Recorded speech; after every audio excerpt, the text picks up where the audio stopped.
আসসালামু আলাইকুম সম্মানিত সকল বাহরাইন প্রবাসী ভাই বন্ধুরা, আশা করি সকলেই অনেক ভালো আছেন এবং আপনাদের সাথে আছি আমি সুমন আহমেদ, বাহরাইন প্রবাসী। প্রিয় বাহরাইন প্রবাসী ভাই বন্ধুরা, আজকে অনেক গরম পড়েছে। আসলে আমার এই যে পাঞ্জাবি রয়েছে সেটা দেখে কিন্তু আপনারা বুঝতে পেরেছেন আমি একদম ঘেমে গেছি। তারপরও আপনাদের অনেক প্রশ্ন রয়েছে, সেই প্রশ্নের উত্তরটা আমি দেওয়ার জন্য অনেকে আমার ভিডিওর নিচে প্রশ্ন করে থাকেন। তবে একজন প্রবাসী ভাই আমাকে প্রশ্ন করেছেন যে বাহরাইন থেকে বাংলাদেশে যেতে আপনি সিপিআরের ডেট বা সিপিআর লাগবে কি না, আপনি সিপিআরের ডেট থাকলে আপনি না থাকলে আপনি বাংলাদেশে যেতে পারবেন কি না, এরকম প্রশ্ন করেছেন। অ্যাকচুয়ালি যারা বাহরাইন থেকে বাংলাদেশে যাবেন সেই ক্ষেত্রে তাদের সিপিআরের সাথে কোনো কানেকশন নেই। কেননা আপনি যখন বাংলাদেশে যাবেন সেই ক্ষেত্রে শুধুমাত্র আপনার যেই পাসপোর্ট এবং পাসপোর্টের সাথে যেই ভিসার স্টিকার এটাই এনাফ। আর আপনি যখন বাংলাদেশে যাবেন, যাওয়ার পর আবার অনেকে ভাবেন যে আমি তো এবার বাহরাইন এয়ারপোর্ট থেকে বেঁচে গেছি, তো বাংলাদেশ থেকে আসার ক্ষেত্রে বাংলাদেশ এয়ারপোর্ট বা বাহরাইন এয়ারপোর্ট কি আপনাকে কোনো প্রশ্ন করবে কি না যে এই সিপিআরের জন্য কোনো সমস্যা হবে কি না। আসলে কোনো সমস্যা নেই। যারা এই সমস্ত এই সিপিআর বিষয়টি নিয়ে ভুগতেছেন, আমি আপনাদেরকে বলছি যে আপনার সিপিআরের মেয়াদ যদি নাও থাকে, ডেট যদি নাও থাকে, তাহলেও আপনি বাহরাইন থেকে বাংলাদেশে যেতে পারবেন, কোনো চিন্তার কারণ নেই।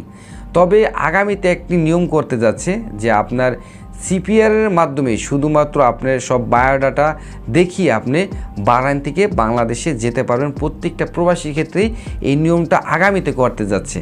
এই নিয়মটা কিন্তু এখনও পর্যন্ত পাস হয়নি, তবে এই বিষয় নিয়ে তারা একটি নিউজ করেছিল, এখনও পর্যন্ত এই বিষয় নিয়ে পাস হয়নি। তো এখন পর্যন্ত যারা যাচ্ছেন তারা সিপিআরের মেয়াদ ছাড়া, মেয়াদ না থাকলেও আপনারা যেতে পারবেন।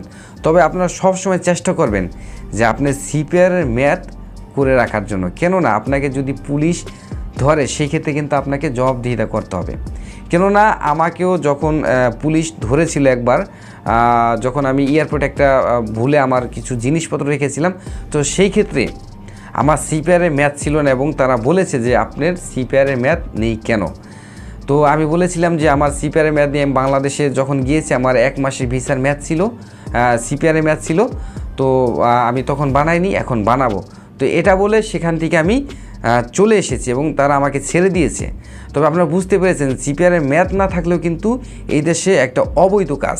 তো এই ক্ষেত্রে কিন্তু যদি পুলিশ আপনাকে ধরে আপনার কিন্তু জবাবদিহিতা করতে হবে। আপনার যদিও ভিসা থেকে থাকে তারপরেও এটা কিন্তু একটা অবৈধ কাজ। সবসময় চেষ্টা করবেন সিপিআরের মেয়াদ করে রাখার জন্য। কেননা আপনি যদি কোনো জায়গায় কাজেও যান সেই ক্ষেত্রে কিন্তু সিপিআরের ডেটের প্রয়োজন হয়। তাই আমি মনে করি যে সিপিআর ডেট খুবই গুরুত্বপূর্ণ। আর যারা কোনো সমস্যার কারণে বাংলাদেশে যেতে চাচ্ছেন, যে আপনি সিপিআরের ডেট করতে হলে আপনি এখন যেতে পারছেন না, আপনি লেট হয়ে যাচ্ছে, বাড়িতে দেখা যায় যে অনেকের আম্মা অসুস্থ, আব্বু অসুস্থ, আপনাকে ইমার্জেন্সি যেতে হবে কিন্তু সিপিআরের মেয়াদ নেই, তো সেই ক্ষেত্রে আপনি চলে যেতে পারেন, কোনো সমস্যা নেই। আশা করি যে আমার কথাগুলো আপনারা বুঝতে পেরেছেন। ভালো থাকবেন, সুস্থ থাকবেন এবং সবসময় আমার ভিডিওর শেষে একটি কমেন্ট করে জানিয়ে দিবেন যে পরবর্তীতে আপনাদের জন্য আমি কি ভিডিও তৈরি করব। আর লাইক দিয়ে সবসময় আমাদের সাথেই থাকবেন। আল্লাহ হাফেজ।